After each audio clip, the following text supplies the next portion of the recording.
Om Swastiastu, Assalamualaikum warahmatullahi wabarakatuh, Shalom, Namo Buddhaya, Salam Sejahtera untuk kita semua. Pada kesempatan kali ini, kami dari kelompok 4A akan menyampaikan usulan penelitian kami yang berjudul Histopatologi limpa tikus putih dengan fibrosarkoma pasca terapi virus Newcastle disease.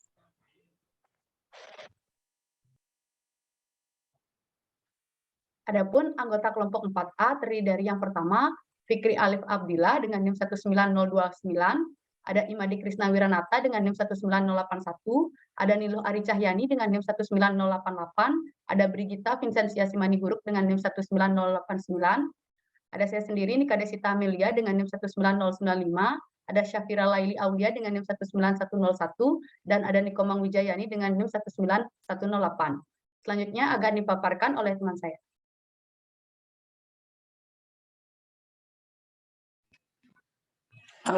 Baiklah, saya akan memulai presentasi ini, yaitu diawali dengan latar belakang.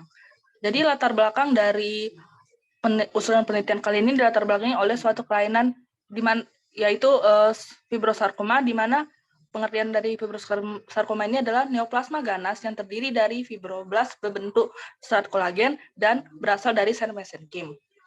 Karena neoplasma ini merupakan salah satu penyebab utama kematian, maka dilakukanlah suatu pendekatan terapi alternatif, yaitu viroterapi, di mana pengertian dari viroterapi ini adalah terapi alternatif menggunakan virus onkolitik. Pada penelitian kali ini, virus yang digunakan yaitu virus Newcastle disease. Lalu selanjutnya, secara histologis, limpa memiliki parenkim yang terdiri dari pulpa merah dan pulpa putih. Pulpa putih merupakan tempat diferensiasi sel T dan sel B, serta kaya akan limfosit sebagai respon imun terhadap antigen yang terbawa oleh darah. Nah, berdasarkan uraian tersebut, maka studi tentang gambaran histopatologi limpa tikus Galur Sprague-Dawley yang menderita fibrosarkoma pasca terapi menggunakan virus penyakit tetelo atau ND penting dilakukan bertujuan pengembangan onkolotik viroterapi terhadap penderita fibrosarkoma dan untuk mengetahui pengaruh viroterapi virus penyakit tetelo terhadap histopatologi limpa yang dapat diamati dari rata diameter pulpa putih, germinal center, dan zona marginalis. Selanjutnya.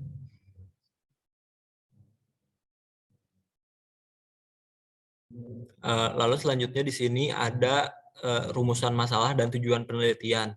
Rumusan masalahnya yaitu apakah viroterapi dengan virus Newcastle disease berpengaruh terhadap histopatologi limpa tikus dengan fibrosarkoma. Lalu tujuan penelitiannya untuk mengetahui histopatologi limpa tikus Sprague-Dawley dengan fibrosarkoma pasca terapi virus Newcastle disease. Selanjutnya akan dilanjutkan oleh teman saya.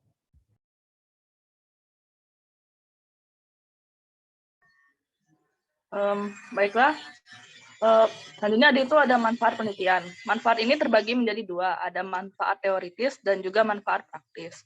Pada manfaat teoritis ini memberikan pengetahuan mengenai pengaruh viroterapi virus Newcastle disease pada limpa tikus Sprague-Dawley dengan fibrosarkoma secara histopatologi. Dan manfaat praktisnya itu sebagai referensi penelitian dalam upaya pengembangan onkolitik viroterapi terhadap fibrosarkoma dan sebagai referensi bagi mahasiswa kedokteran hewan maupun masyarakat luas.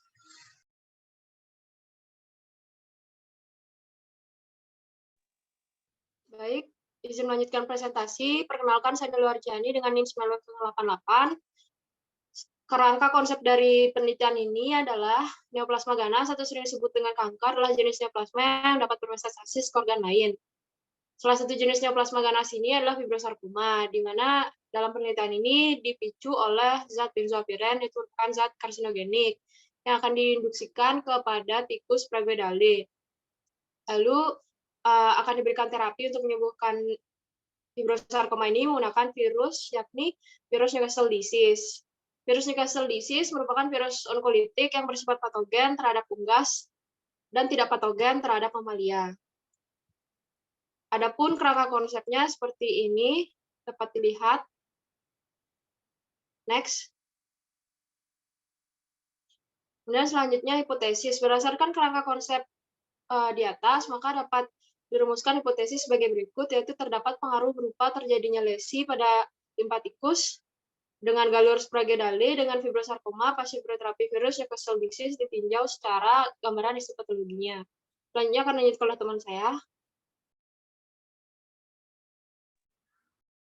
Baik, saya lanjutkan. Lanjut ke materi dan metode penelitian. Sebelumnya, perkenalkan nama saya Niko Maujayani, NIM 108. Baik, yang pertama adalah objek penelitian.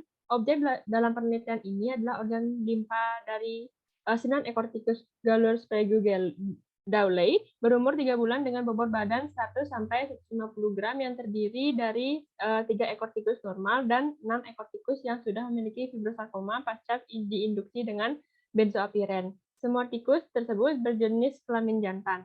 Penelitian ini terdiri atas 3 perlakuan dengan jumlah ulangan pada masing-masing perlakuan sebanyak 3 ulangan. Tikus tersebut dipelihara dan diberikan perlakuan di Laboratorium Patologi Veteriner Universitas Udayana. Penelitian ini telah disetujui oleh Komite Etik Fakultas Kedokteran Hewan. Selanjutnya, bahan penelitian. Bahan-bahan yang digunakan dalam penelitian ini diantaranya yakni air, pakan, sekam padi, senyawa benzoapiren 100 mg, oleofarum 1 liter, neutral buffer formalin 10%, etanol absolut, lalu ada parafin, aquades, zat warna hematosilin eosin, ketamin, fosfat buffer salin, dan virus Newcastle disease, selain virulen isolatabanan 1 ARP 2017 yang dipropagasi pada telur ayam bertunas. Next.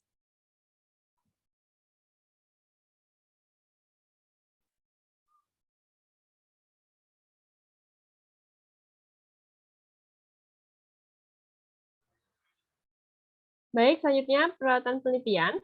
Yang pertama, peralatan yang digunakan dalam penelitian meliputi masker, glove, tabung Eppendorf, alat kebersihan, kantong sampah, botol minum tikus, tempat makan tikus, kandang tikus, rak tikus, kaca preparat, kertas label, tisu, lalu ada mikroskop, scalpel untuk keperluan nekropsi, dan kamera untuk dokumentasi. Selanjutnya ada rancangan penelitian. Penelitian ini terdiri dari 3 kelompok perlakuan. Setiap perlakuan terdapat 3 ulangan sehingga tikus Sprague Dowley yang digunakan sebanyak 9 ekor. Perlakuan pertama yakni kelompok perlakuan P0, kelompok tikus yang digunakan sebagai kontrol, tidak diinduksi benzoapiren dan tidak diberi perlakuan. Selanjutnya ada kelompok perlakuan kedua yakni P1A dan perlakuan ketiga yaitu P1B adalah kelompok tikus yang diinjeksi benzoapiren untuk menginduksi fibrosarkoma. Setelah fibrosarkoma muncul, kelompok perlakuan kedua P1A diinjeksi fosfat buffersalin dan kelompok perlakuan ketiga P1B diinjeksi virus Newcastle disease isolatabanan 1 ARP 2017. Next.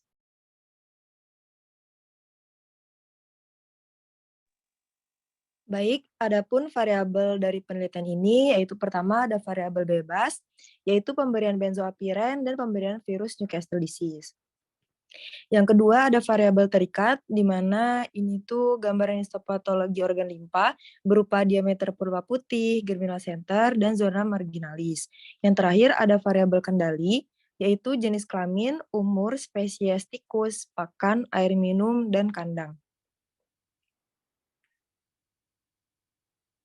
Nah, untuk prosedur penelitian ini, yang pertama persiapan hewan coba, yaitu persiapan tempat pemeliharaan hewan meliputi kandang, tempat makan, tempat minum, pakan, serta sekam untuk alasnya. Nah, hewan coba yang digunakan dalam penelitian ini ada 9 ekor yang kemudian diaklimatisasi selama seminggu dan diberikan pakan dan minum secara ad libitum. Dilakukan juga pembuatan larutan benzoapiren, di mana dilakukan pelarutan antara benzoapiren dengan olifarum itu dengan perbandingan 0,3 mg per 0,1 mg. Kemudian larutannya dipanaskan dengan autoklav pada suhu 115 derajat Celcius selama 15 menit. Setelah itu larutan dimasukkan ke dalam wadah tertutup rapat dan disimpan dalam kulkas.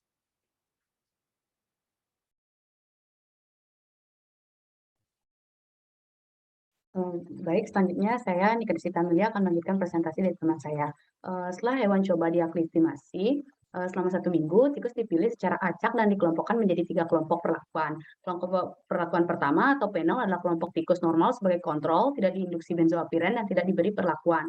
Kelompok perlakuan kedua atau P1A dan ketiga atau P1B diinjeksi dengan benzoapiren untuk menginduksi fibrosarkoma. Pemberian benzoapiren 0,3 mg atau 0,1 mili dalam oleum olivarum diinjeksikan secara subkutan pada daerah interskapular atau di tengkuk. Sejumlah 10 kali diberikan secara bertahap dengan interval 2 hari sekali. Selanjutnya, seluruh tikus dipelihara dalam lingkungan dan diet yang sama.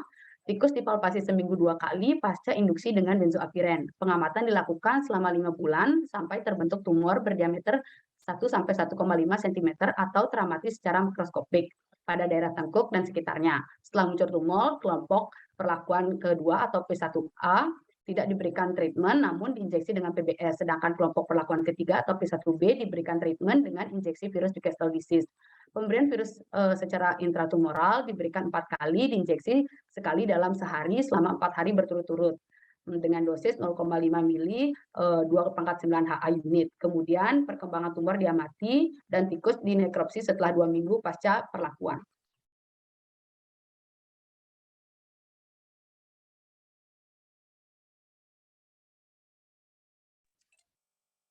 Baik, selanjutnya itu pengamatan secara mikroskopik. Pengamatan gambaran histopatologi limpa dilakukan dengan Carlesius staging microscope. Variabel diamati pada limpa yaitu dimulai dari diameter pulpa putih, germinal center, dan zona marginalsnya. Kemudian diamati keseluruhan diameter dari folikel limpa pada mikroskop dengan 5 lapang pandang dengan pembesaran 20 kali dan 40 kali. Kemudian setiap lapang pandangnya diambil satu folikel, kemudian diukur lebarnya dan diambil rata-ratanya. Next. Selanjutnya itu analisis data. Analisis data yang diperoleh bersifat kuantitatif meliputi diameter folikel putih, germinal center, dan zona marginal pada limpa. Kemudian data dianalisis dengan uji statistik parametrik, ANOVA atau Analysis of Variance. Jika hasilnya signifikan, P lebih besar 0,05, maka dilanjutkan dengan uji Duncan. Next. Lokasi dan waktu penelitian. Lokasi penelitian dilakukan di Laboratorium Patologi Veteriner, Fakultas Kedokteran Hewan Universitas Udayana. Untuk pembuatan preparasi sendiri, histopatologi dan pengamatan hasil dilakukan di Balai Besar Veteriner Denpasar atau BBVet Denpasar. Waktu penelitian sendiri dilaksanakan pada bulan Desember 2022 sampai dengan bulan Maret 2023. Next. Baik, sekian terima kasih dari presentasi kelompok kami. Mohon maaf apabila ada kesalahan.